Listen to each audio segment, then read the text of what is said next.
The secret to building wealth is not by pinching pennies. It's by using your money strategically to buy things, assets, which are things that are going to make you more money.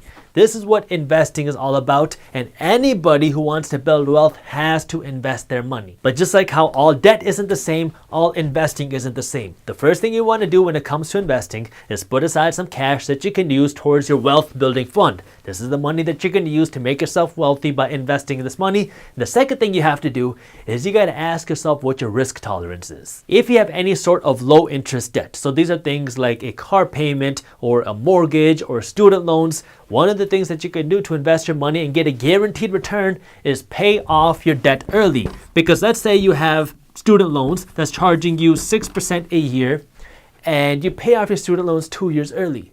That's 6% you're going to get on your money guaranteed during this 2 years, because that's 6% interest that you do not have to pay to the bank.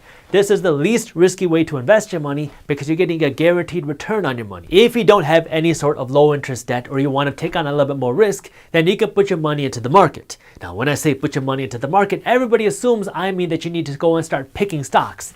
But the majority of people shouldn't actually be in the stock picking game. There are other ways that you can invest your money into the market without actually picking stocks, by investing in something called an ETF. An ETF is essentially a fund that gives you exposure to multiple different stocks. So now, instead of you going out and trying to find the best stock to invest in, you can invest in an ETF or a fund that's going to give you exposure to the entire stock market. Now, if the stock market goes up, your fund goes up. If the stock market goes down, your fund goes down.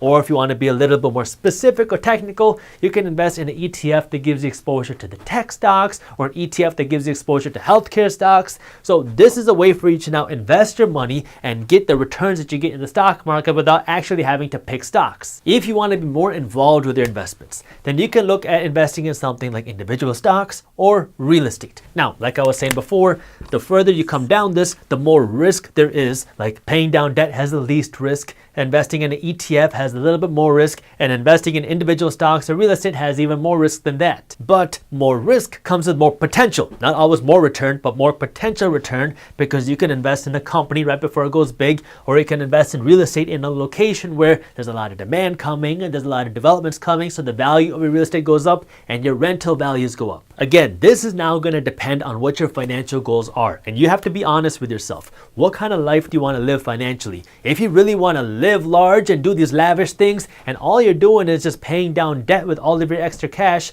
you are going to have a tough time getting there, because you're going to need to earn more money. Yeah, you also have the potential to lose more money because you're taking on more risk, but if you don't take that risk, then you don't have the opportunity to get towards your goals. You should also understand the different ways that you can make money through your investments. So when people invest in the stock market, most of the time their goal is to buy a stock today for, let's say, $100, and then 5 years from now or 10 years from now sell that stock for $200 or $300 or whatever. So you're buying an investment today at a certain price and you want to sell it at a much higher price in the future.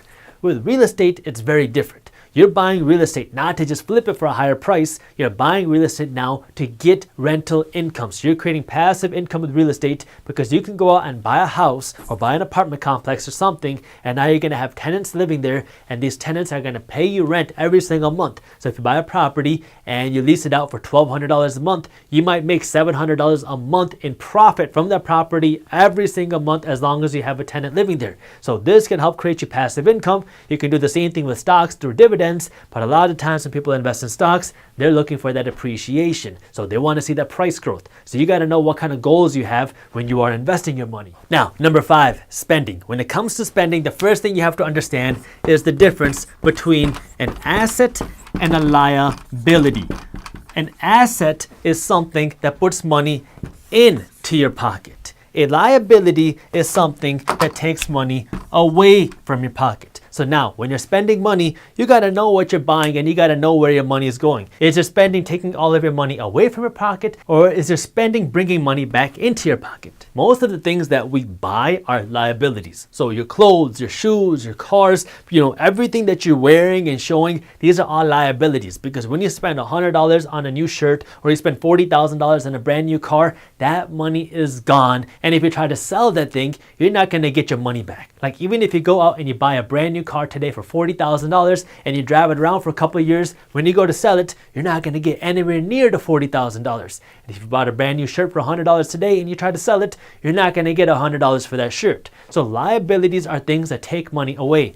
Assets are things that put money back into your pocket. These are what we just talked about, investments. So stock market investments, real estate investments, these are things that you buy for the purpose of making money and building wealth. If you really want to become wealthy, you got to be buying more assets than liabilities. The only way that you can do that is by spending less money on liabilities. That way you have more money to spend on assets. Right now, the majority of people are living paycheck to paycheck because all their money is going to liabilities and then they have no money left over to buy assets. So what I want you to understand when it comes to spending now is if you are buying a liability. So if you're buying a car, you're buying anything that's not putting money back into your pocket, you are no longer allowed to finance it. Period. Okay? The only thing that you can consider financing here is your own home, but your car, your clothes, everything else like that, no more financing it. No more store credit cards because you don't have the money to buy it. No more paying 0% APR for something because you don't have the money to buy it. Now, I know what you're thinking. 0% APR, what's the big deal about that? You're not paying any interest.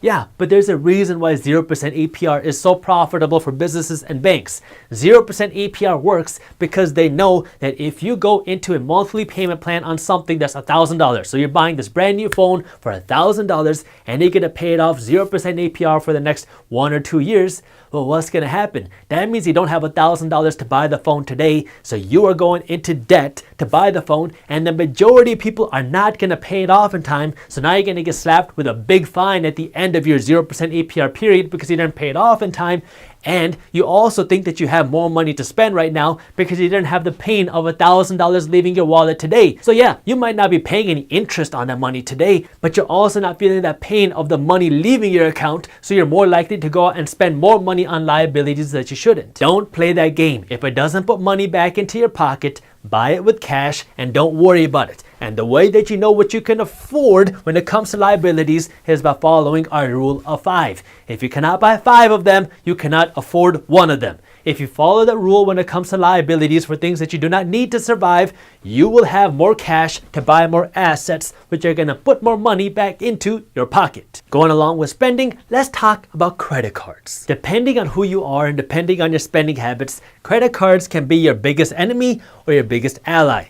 I love credit cards. I try to only make my purchases on credit cards because I get cash back, I get free perks, I get free rewards, and I get free purchase protection. So when I buy things, I buy it with my credit card because I get all these rewards, and I know that I'm always going to pay my entire credit card balance in full every single month. That way I never have to pay a penny in interest. If you want to use your credit card the right way, you need to first understand how your credit card company makes money. That way you can understand this, and that way you can use your credit card in a way that's going to benefit you. So every time you swipe your credit card is going to charge the store a fee for processing the payment. So if you go to Walmart and you check out with your Visa, now Visa is going to charge Walmart a fee for processing this transaction and for processing this money. So every time you swipe your card, the store owner is going to get charged a fee. They might charge your store 3%, which is why the credit card company can pay you 1-2% cash back.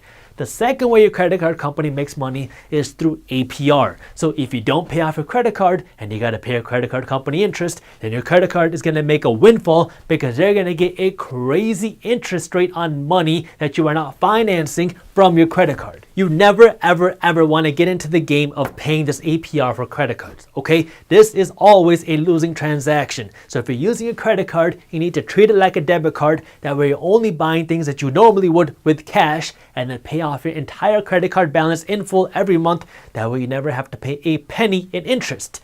Now, if you're not going to get charged an extra fee to use your credit card, you might as well use your credit card because your credit card is going to charge the store a fee and then they give you a kickback for doing that. That's what your rewards are. So if you go to Walmart and you buy $100 worth of groceries and you swipe with your Visa, Visa might charge Walmart $3 to process this transaction, and if you use a Visa, they might pay you back $1.50 in cash back just for using their credit card. If you didn't use your credit card, you'd have to pay Walmart $100 in cash and you wouldn't get any cash back. But because you used your Visa, you got $1.50 back. But this only works if you understand how to use a credit card the right way and if you you can control your spending. If you cannot control your spending and you don't think that this is going to work for you because you are going to overspend or you're not going to pay off your credit card, then don't use your credit cards. The rewards are not worth it. But if you know that you're never going to pay a penny in interest because you're only going to buy what you can afford and you will always pay off your entire balance in full every single month, then get a credit card. That way you can get your rewards. If you enjoyed this clip and you want to continue your financial education journey, I have another video that I think you'll love. All you got to do is click that button